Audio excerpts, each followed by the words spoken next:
Welcome to Ireland, or Éire in Gaelic, the country of so many ancient castles, of lively pubs, and most importantly, of spectacular landscapes. The cultural, historical, and natural richness of this island is reflected as much in the large cosmopolitan cities as in the most remote corners of the country.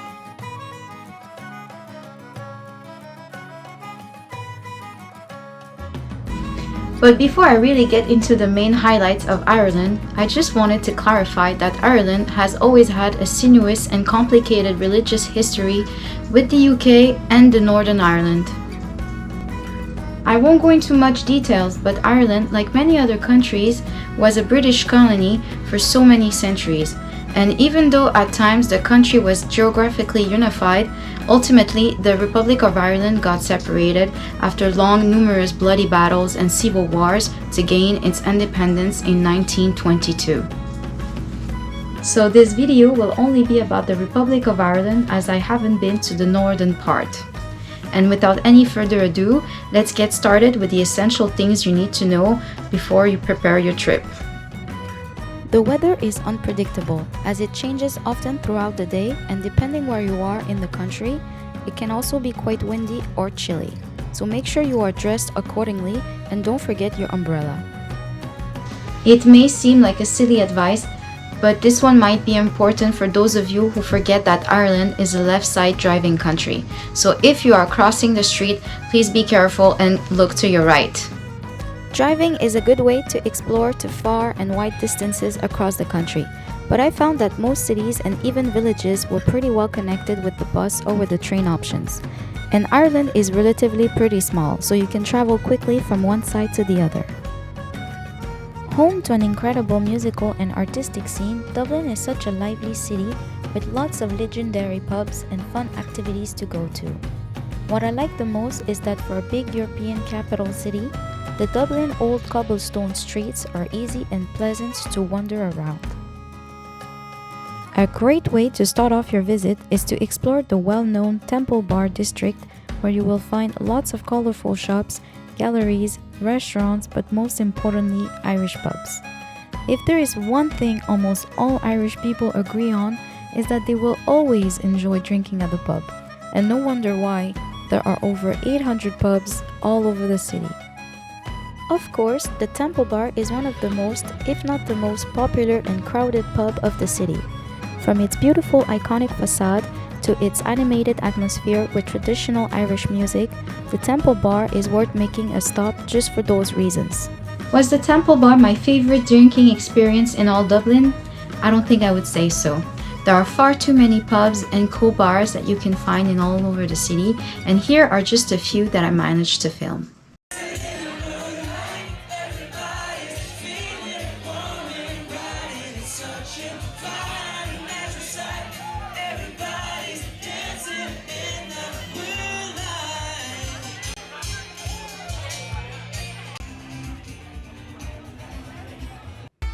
The Bad Bob's is a great place if you're looking more for a night out. There is live music from bands to DJs and even a saxophone player to have you dancing all night long on a spacious and funky 3-floor building.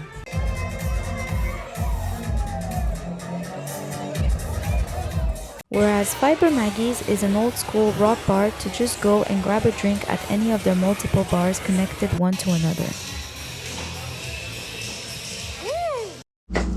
Also, the best and tastiest Guinness beer I've ever had in all over the country was from this place, so make sure to go check it out. It's lovely. And just talking about the Guinness beer, what can be the best way to discover this well-renowned beer than just visiting the Guinness Storehouse? This museum was established in 2000 as an homage of Arthur Guinness, who is behind this iconic Irish stout beer that has been brewed and quenching proudly generations as early as 1759. Water, barley, hops, and yeast are the only 4 ingredients used to make this delectable drink appreciated across the globe. Even though it's very touristy, I totally enjoyed the experience, which was worth the price. Plus, the admission ticket includes also a pint of beer that you can drink right at the top in the Gravity Bar.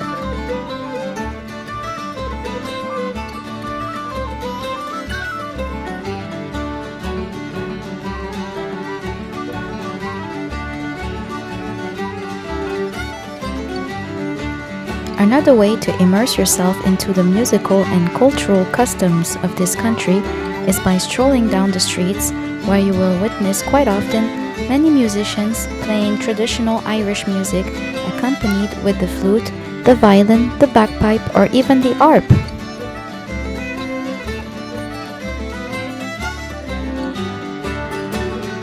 Throughout your walks, you will discover that Dublin holds a great number of historical bridges crossing the Liffey River. One of the famous bridges of Dublin would be the Halfpenny Bridge, built in 1816. The bridge gets its name from the halfpenny toll that was charged until 1919.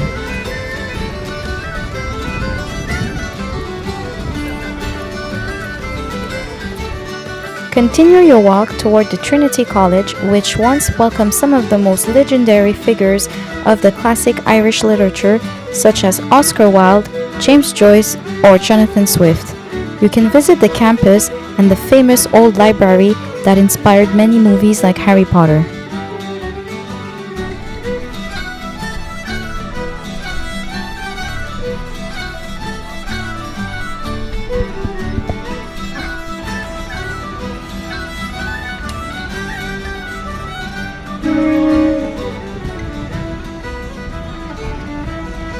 So much can be done in this big cosmopolitan city that the video would be too long to name them all.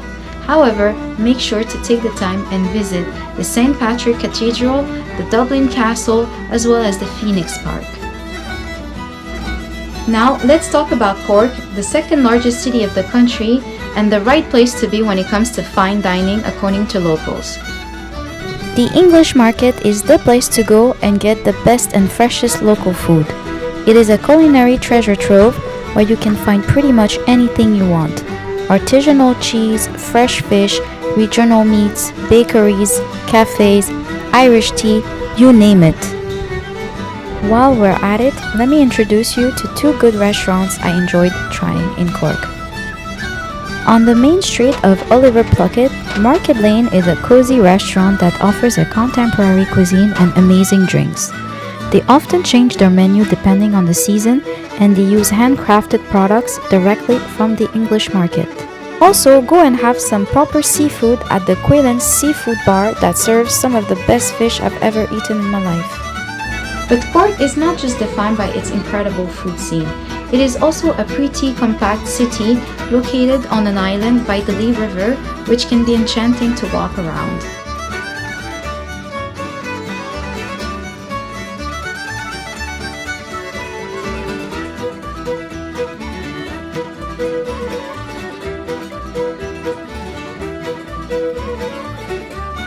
Cork is also home to the Blackrock Castle. Built in 1583 on the orders of Queen Elizabeth I, the castle's purpose was to be protecting the citizens of Cork from possible invaders. Nowadays, the site welcomes an observatory and a visit center, as well as a restaurant. Another beautiful castle very close to Cork City is the Blarney Castle, and it holds its name from the village where it's found. Just 8 kilometers from Cork City, the Blarney Castle can easily be reached out by bus. Once you arrive in that village, you can sense right away the change of scenery.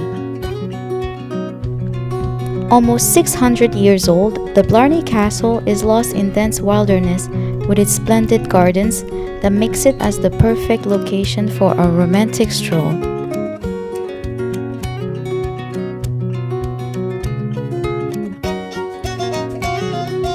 As you venture your way to the top of the castle, you will stumble upon many different rooms where you learn about the customs and the roles of each person who were living in those medieval times.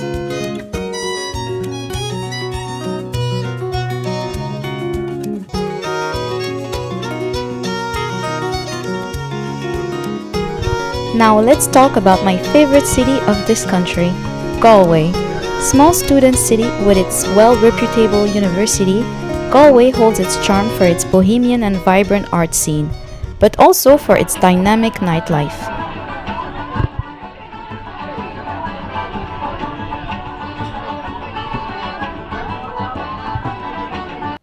No wonder why it was named as the European Cultural Capital for 2020. I think the biggest perk of Galway is that proximity to nature and to the most beautiful location of the countryside, while still staying this animated little city. Sláinte is a coastal area of the city of Galway. Over there, you will find a 2-kilometer long promenade known locally as the Prom, which gives you an amazing view of the water along bars and restaurants. The beach of Sláinte will surely satisfy you if you're looking for a dip in the city. You can also hit two birds in one stone by going to the Galway City Museum as well to the Spanish Ark. The museum is located right next to this historical monument and the entrance is free. Another place to go for a city break is the famous Eyre Square. This area is considered as the city center and a great place for a reading session or just to relax. As I said earlier, Galway is located in one of the most picturesque regions of the country that draws tourists from all over the world. Just over an hour drive, Clifden is a beautiful coastal city of the Connemara region with so many raw and natural sights.